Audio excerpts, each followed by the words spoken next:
Paul Munka from Sean Michaels Photography, and today we're going to be doing a comparison with the Canon Mark III and the Canon 550D. Here we have the Canon EOS 5D Mark III.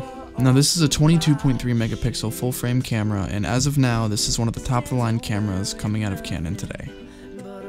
Next is the Canon EOS Rebel T2i.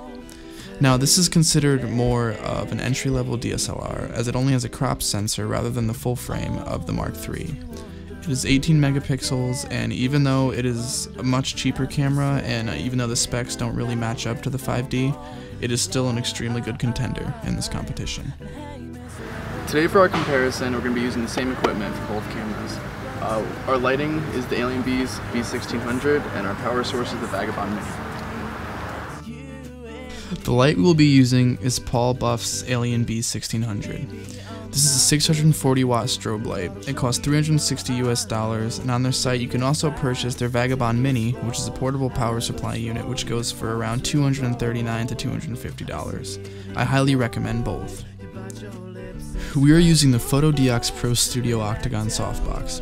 We chose this model because it's nearly identical to the ALIENBEES softbox, but $50 cheaper.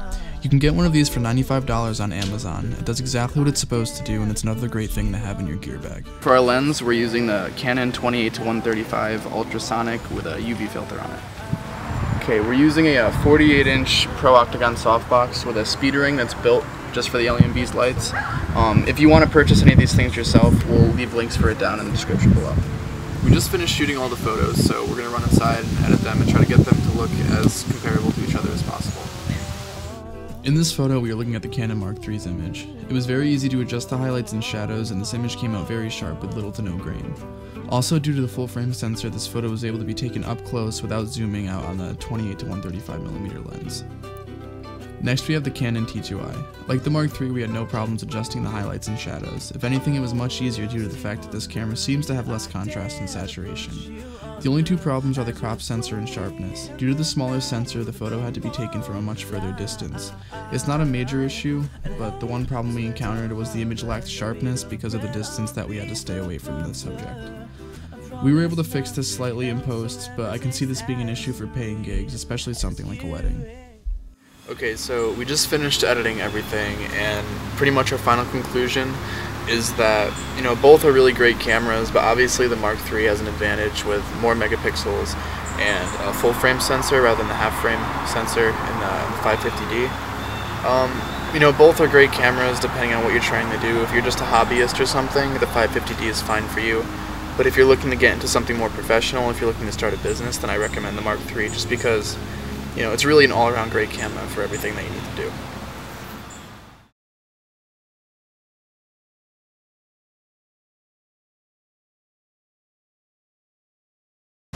As with any photo shoot, the most important part is the props.